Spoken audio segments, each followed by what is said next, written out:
This presentation illustrates the great cultural wealth of the knowledge found in the Vedic literatures and its relevancy in the modern world. We will show, by means of high-tech research techniques, that statements and materials presented in the ancient Vedic literatures agree with modern scientific findings, and they reveal a highly developed scientific content.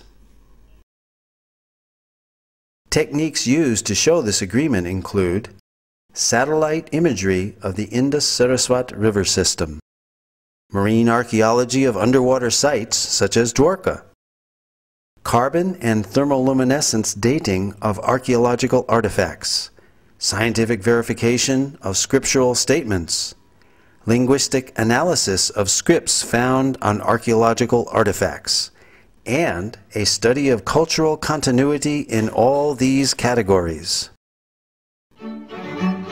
Early Indologists wished to control and convert the followers of Vedic culture. Therefore, they widely propagated that the Vedas were simply mythology. Max Muller, perhaps the most well-known early Sanskritist and Indologist, although later in life he glorified the Vedas, initially wrote that the Vedas were worse than savage, and India must be conquered again by education. Its religion is doomed. Thomas Macaulay, who introduced English education into India, wanted to make the residents into a race that was Indian in blood and color, but English in taste, in opinion, in morals, and in intellect. However, the German philosopher Arthur Schopenhauer stated that the Sanskrit understanding of these Indologists was like that of young schoolboys. These early Indologists devised the Aryan invasion theory, denying India's Vedic past. They taught that the English educational system is superior. They intentionally misinterpreted Sanskrit texts to make the Vedas look primitive, and they systematically tried to make Indians ashamed of their own culture. Thus, the actions of these Indologists seems to indicate that they were motivated by a racial bias. Innumerable archaeological findings and their analysis have recently brought the Aryan invasion theory into serious question. This theory is still taught as fact in many educational systems despite much contrary evidence. The Aryan invasion theory is that the Vedic Aryans entered India between 1500 and 1200 BCE.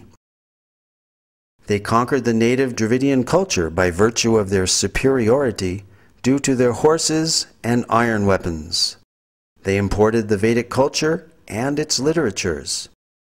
This Aryan invasion theory, however, deprives the inhabitants of India of their Vedic heritage. The wealth of their culture came from foreign soil. The Aryan invasion theory raises an interesting dilemma called Frawley's paradox. On the one hand, we have the vast Vedic literature without any archaeological finds associated with them. And on the other hand, we have 2,500 archaeological sites from the Indus-Saraswat civilization without any literature associated with them. A preponderance of contemporary evidence now seems to indicate that these are one and the same cultures. This certainly eliminates this paradox and makes perfect sense to an unbiased researcher. Facts which cast serious doubt on the Aryan invasion theory are: there is no evidence of an Aryan homeland outside of India mentioned anywhere in the Vedas. On the contrary, the Vedas speak of the mighty Saraswati River and other places indigenous to India. To date, no evidence for a foreign intrusion has been found, neither archaeological, linguistic, cultural, nor genetic.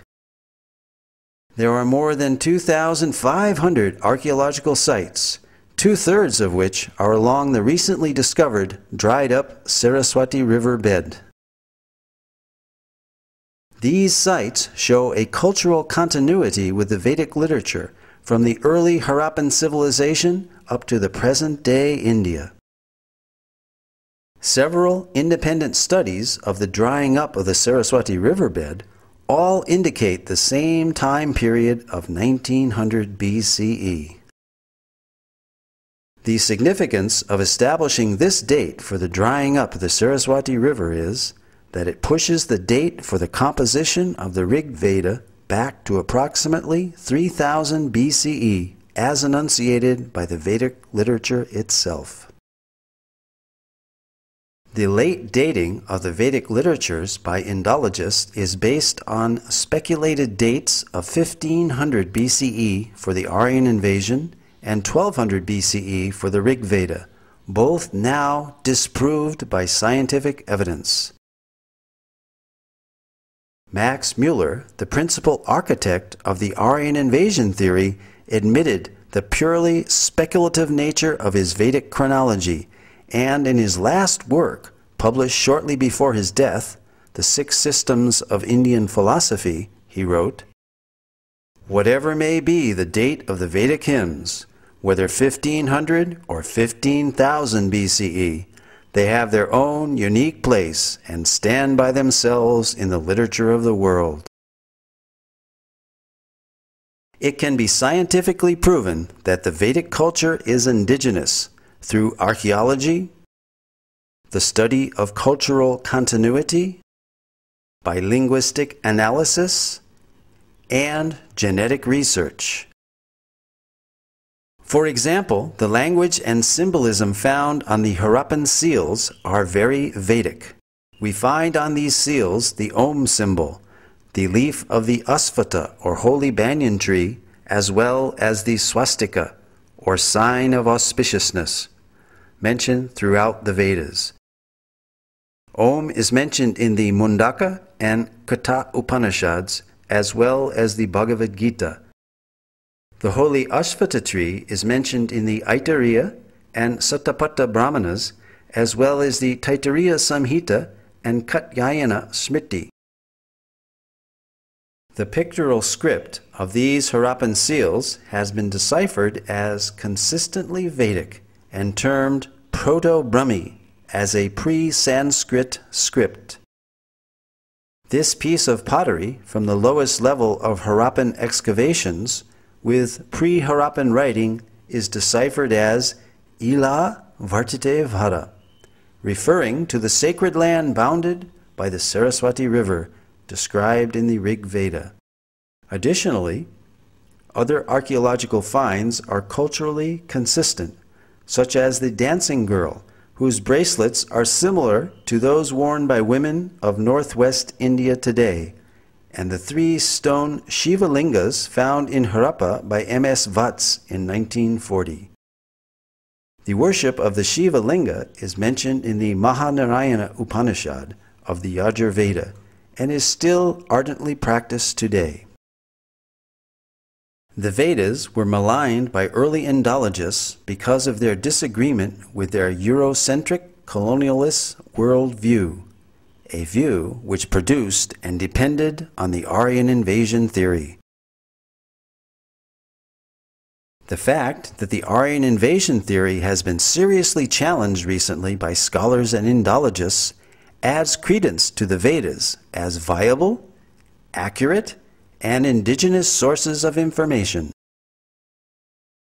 Using modern scientific methods such as satellite imagery and dating techniques, it can be shown that the ancient statements of the Vedas are factual, not mythical as widely propagated.